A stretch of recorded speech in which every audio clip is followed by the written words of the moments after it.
Praise the lord. మన ప్రభువును మన రక్షకుడైన యేసుక్రీస్తు వారి శక్తి కలిగిన నామంలో మీ అందరికీ మా హృదయపూర్వక వందనములు. ఈరోజు దేవుని వాక్యము తన సొంత కుమారుణ్ణి అనుగ్రహించుటకు వెనుక తీయక మనందరి కొరకు ఆయనను అప్పగించినవాడు ఆయనతో పాటు సమస్తమును మనకెందుకు అనుగ్రహింపడు? రోమిలకు రాసిన పత్రిక 8వ అధ్యాయము 32వ వచనము. He who did not spare his own son, but gave him up for us all, how will he not also, along with him, graciously give us all things? Romans chapter 8 verse 32. ఈ రోజుకు గాను కృపగలిగిన దేవుడు మనకు అనుగ్రహించిన వాక్య భాగమును బట్టి ధ్యానించుకుందాము. ప్రభునందు ప్రియమైన సహోదరి సహోదరులారా, మన దేవుడు మనల్ని అధికముగా ఉన్నతముగా ప్రేమిస్తున్నాడు.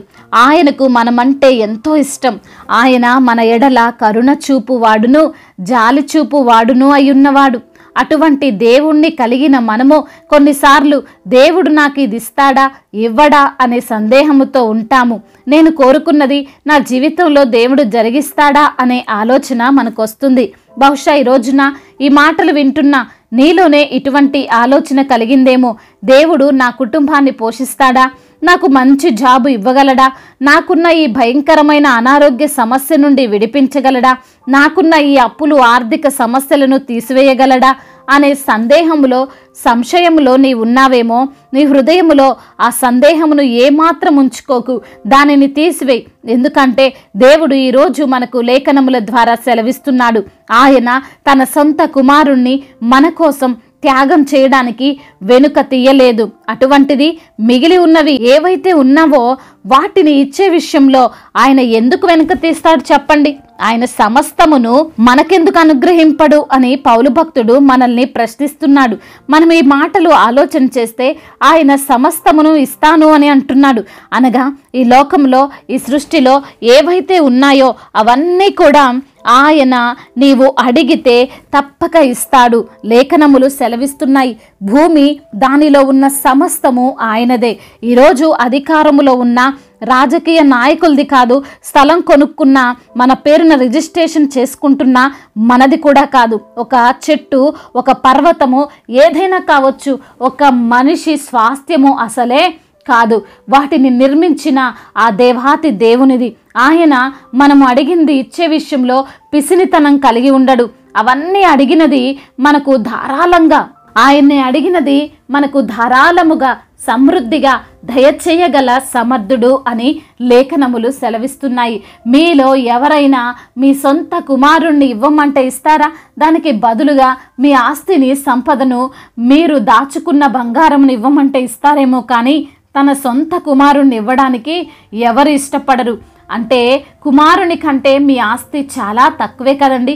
అది కొన్ని వేల కోట్లైనా సరే మన బిడ్డల కంటే ఎక్కువైతే కాదు. అయితే దేవుని సంపద, దేవుని స్వాస్థ్యము అన్నీ కూడా ప్రభు అయిన యేసుక్రీస్తు వారి కంటే ఎక్కువ కాదు. ఆ వాక్యమే కృపా సత్య సంపూర్ణుడై మన మధ్య నివసించెను అని లేఖనములు సెలవిస్తున్నాయి. అనగా కుమారుడు అంటే ఎవరో కాదు కానీ ఆత్మస్వరూపి అయిన దేవుడు మన కోసం మానవునిగా ఈ లోకానికి రావడమే. అనగా మన తండ్రి మన కోసం ఆయనే దిగి వచ్చాడు. అవును ప్రియమైన సహోదరి సహోదరులారా, దేవుడు నీకు ఇవ్వలేనిదేది లేదు. ఆయన నీవు అడిగింది ఇస్తాడు. నిన్ను ఆయన నడిపిస్తుంటాడు. ఆయన నిన్ను పోషించుకుంటాడు. వాక్యం సెలవిస్తుంది, ఆకాశ పక్షులను చూడుడి, అవి విత్తవు కొయ్యవు కొట్లలో కూర్చుకునువు, అయినా అవి పోషించబడుతున్నాయి కదా అని. అంతకంటే శ్రేష్టమైన విలువైన మనల్ని మన దేవుడు ఇంకెంత ఘనంగా సమృద్ధిగా పోషిస్తాడు, కాపాడతాడు చెప్పండి. కాబట్టి నీవు దేని గురించి చింతపడకు, దేని గురించి బాధపడకు. నేను అనుకున్నట్లు అవుతుందా? నాకు మంచి జాబ్ వస్తుందా? నాకు సంతానం అందుతుందా? నేను ఆరోగ్యం పొందుకుంటానా? నాకున్న ఈ భయంకరమైన శోధనల నుండి విడిపించగలనా అనే సందేహముతో జీవించకు. నీకు విరోధముగా ఏదీ జరగదు. ఎందుకంటే వాక్యం సెలవిస్తుంది, దేవుడు మన పక్షముగా ఉండగా మనకు విరోధి ఎవడు అని. ఈరోజు దేవుడు నీ తరపున ఉన్నాడు. నీకు విరోధముగా ఏది జరగదు. నీకు హాని కలిగించే ఈ విధంగా ఏది కాదు. నీవు అనుకున్నట్లు భయపడుతున్నట్లు నీకు జరగదు. దేవుడు నిన్ను ప్రేమిస్తున్నాడు. పరమ తండ్రి నీ వైపు ఉన్నాడు. అందునిమిత్తమునే దేని గురించి దిగులు పడకు, అనవసరమైన ఆలోచనలను పెట్టుకోకు. హృదయపూర్వకముగా ప్రార్థించు, విశ్వాసముతో దేవుణ్ణి అడుగు. ఆయన దేనినైనా సరే, అది ఎంత అసాధ్యమైనదైనా సరే, అది నీకు తప్పక ఇస్తాడు, నిన్ను ఆనందపరుస్తాడు. దేవుడి ఈ మాటలను దీవించి మన హృదయములో ఫలింప చేయునుగాక. వాక్య భాగమును బట్టి ప్రార్థించుకుందాము. ప్రతి ఒక్కరు కూడా ప్రార్థనలో ఏకీభవించగలరు. ప్రార్థన. సర్వశక్తిమంతుడైన దేవా, సకల ఆశీర్వాదములకు కారణభూతుడా, జీవము కలిగిన తండ్రి, దయామయుడా, కరుణామయుడా, మీకు స్తోత్రాలు చెల్లిస్తున్నాం. ఎందరైతే బిడ్డలు ఈ రోజున వాక్యమును విని ప్రార్థనలో ఏకీభవిస్తున్నారో ప్రతి బిడ్డను మీరు పేరు పేరున దీవించండి అయ్యా. అవును నా తండ్రి, ఈరోజు నా తండ్రి సందేహము లేకుండా అయా, మరి సంశయములు లేకుండా మేము అడిగింది మీరు ఇస్తారని ధైర్యముతో ప్రభువా అయా, మిమ్మల్ని అడిగేటువంటి మనస్సును మేము కలిగి మీకు ప్రార్థించి మొరపెట్టేటువంటి భాగ్యమును దయచేయండి నా తండ్రి. అవునయ్యా, మాకున్నటువంటి ప్రతి ఒక్క సందేహాల నుంచి మాకు విడుదల దయచేయండి అయ్యా. మమ్మల్ని పోషించగల దేవుడవు, మమ్మల్ని నడిపించగల దేవుడవు, అడిగినవన్నీ ఇచ్చి తృప్తిపరిచే దేవుడవని వాక్యము ద్వారా మీరు మాతో మాట్లాడి మమ్మల్ని ఎంతగానో ధైర్యపరిచి, బలపరిచి, ప్రోత్సహించి, ఆదరించిన మీ అమూల్యమైనటువంటి మాటలను బట్టి మీకు స్తోత్రాలు చెల్లిస్తున్నాం. ఎందరైతే బిడ్డలు ఏ ఏ సమస్యలతో, ఇరుకులతో, ఇబ్బందులతో, వేదనతో, బాధతో కృంగిపోయిన స్థితిలో, నలిగిపోయిన స్థితిలో, అయా వారి యొక్క జీవితం పైన విరక్తి కలిగిన స్థితిలో ఈ రోజు ఉండి మీకు మొరపెడుతున్నట్లయితే వారి యొక్క మొరను మీరు ఆలకించండి అయా. మీరే వారికి సమాధాన స్థితిని దయచేయండి. వారికి ఉన్న ఆందోళన తీసివేయండి. వారికి ఉన్న భయాందోళన నుంచి విడుదల దయచేయండి ప్రభువా. అనారోగ్య సమస్యల చేత బాధించబడుతున్న ప్రతి బిడ్డను మీరు తాకండి. సంపూర్ణ ఆరోగ్యమును వారికి దయచేయండి. మీరే వారిని స్వస్థపరచండి. మీ యొక్క కృప, మీ యొక్క కనికరము వారిపైన ఉంచమని వేడుకుంటున్నాం తండ్రి. మీరే బిడ్డలను స్వస్థపరచండి. అదేవిధంగా నా ప్రభువా అయ్యా, ఎందరైతే బిడ్డలు ప్రభా ఈ రోజున ఆర్థిక సమస్య చేత బాధపడుతున్నారో ప్రభా, ఆర్థిక ఇబ్బందుల చేత ప్రభా అయా పీడించబడుతున్నారో వారికి యేసు నామములో విడుదల దయచేసి ప్రభా సమృద్ధిని వారికి దయచేయండి. అప్పు తీసుకునే వారిగా కాదు కానీ అప్పు ఇచ్చే బిడ్డలుగా వారిని ఆశీర్వదించండి. లేమిని కొట్టివేసి ప్రభా అయా సమృద్ధిని, మేలుతో బిడ్డలను మీరు నింపమని వేడుకుంటున్నాం. కుటుంబ సమస్యలు, కుటుంబ కలహాలు, భార్యాభర్తల మధ్య విభేదాలు, అన్నదమ్ముల మధ్య విభేదాలు, అక్క చెల్లెల మధ్య విభేదాలు, వీటన్నిటి నుంచి విడుదల దయచేయండి. ఒకరినొకరు అర్థం చేసుకొని మీ యొక్క కృపలో తండ్రి వారి తండ్రి సమాధాన స్థితిని కలిగి ఉండి అయా మరి తండ్రి ఒకరినొకరు గౌరవించుకుంటూ, ఒకరినొకరు అర్థం చేసుకొని జీవించేటువంటి మనసు వారికి దయచేయమని బ్రతిమిలాడుకుంటున్నాం తండ్రి.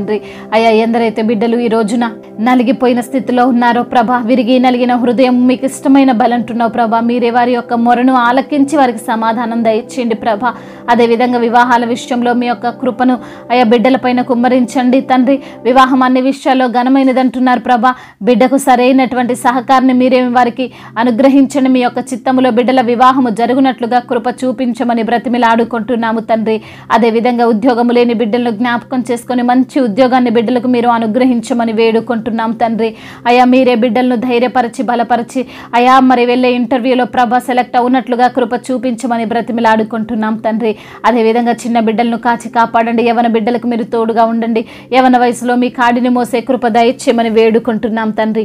అదేవిధంగా నా తండ్రి, ఎందరైతే బిడ్డలు ప్రభా ఈ రోజున మరి ప్రయాణాల్లో ఉన్నారో వారందరినీ కూడా మీరు జ్ఞాపకం చేసుకొని ప్రభా ప్రయాణం అంతటిని తండ్రి సుఖముగాను, సౌఖ్యముగాను జరుగునట్లుగా కృప చూపించండి నా తండ్రి. అదేవిధంగా బిజినెస్ చేస్తున్న వారిని దీవించండి. ఎటువంటి నష్టాలు వారు చవి చూడకుండా మీ యొక్క సహాయము వారికి దయచేయమని బ్రతిమిలాడుకుంటున్నాం తండ్రి. అదేవిధంగా నా ప్రభువ అయా మరి తండ్రి, ఎందరైతే బిడ్డలు ప్రభా ఈరోజు నా తండ్రి కోర్టు సమస్యలతో బాధపడుతున్నారో వారికి తండ్రి మీరే న్యాయమును తీర్చండి. న్యాయాధిపతివైన దేవుడవు ప్రభా అయా వారి పక్షాన మీరుండమని వేడుకుంటున్నాము తండ్రి. అదేవిధంగా దైవజనులందరినీ, సువార్థికులందరినీ, మిషనరీస్ అందరినీ కూడా మీరు దీవించండి అయ్యా, ఆశీర్వదించండి అయ్యా. మీ యొక్క పరిచర్యలో అయ్యా బహుబలముగా తండ్రి వారు వాడబడినట్లుగా సహాయం దయచండి. ఎదవరాల పక్షాన న్యాయము తీర్చే దేవుడవు, అనాథలను, అభాగ్యులను ఆదుకునే దేవుడవు, నిజముగా మొర్ర పెట్టే వారి మొరను మీరు ఆలకిస్తానంటున్నారు ప్రభా. సహాయము చేసే దేవుడవు తండ్రి. మీకే స్తుతి స్తోత్రములు చెల్లించుకుంటూ తండ్రి ఇంతవరకు చేసిన ప్రార్థన అంతటిని మీ యొక్క పాద సన్నిధిన చేర్చుకోమని మనాథుడు, సర్వశక్తిమంతుడు, సర్వాధికారి అయిన నజరేయుడైన యేసుక్రీస్తు వారి ఉన్నతమైన శక్తి కలిగిన నామంలో ఈ ప్రార్థనను అడిగి వేడుకొని పొందుకొని ఉన్నాము మా ప్రియ పరలోకపు తండ్రి. ఆమేన్. ఈరోజు పెళ్లి రోజు మరియు పుట్టినరోజు జరుపుకున్న వారందరినీ దేవుడు దీవించి సకల మేలులతో సకల ఆశీర్వాదములతో కృపాక్షేమములతో శాంతి సమాధానముతో దేవుడు మిమ్మల్ని నింపునుగాక. మీ యొక్క ప్రార్థన అవసరతలను మాకు తెలియజేయగలరు. మీ కొరకు మేము తప్పక ప్రార్థిస్తాము. మొదటిసారిగా మన యొక్క ఆదరణ వాక్యం చూస్తున్నట్లయితే తప్పకుండా సబ్స్క్రైబ్ చేసుకోగలరు. ఈ వాక్యము మీకు ఆశీర్వాదకరముగా ఉండినట్లయితే అనేకులకు కూడా ఈ వాక్యాన్ని పంపి మీరు కూడా దేవుని యొక్క రాజ్య సువార్తలో పాలిభాగస్తులు కావాలని దేవుని పేరిట మనవి చేసుకుంటున్నాను. May God bless you all. దేవుడు మిమ్మల్ని దీవించి బలపరిచి స్థిరపరచునుగాక.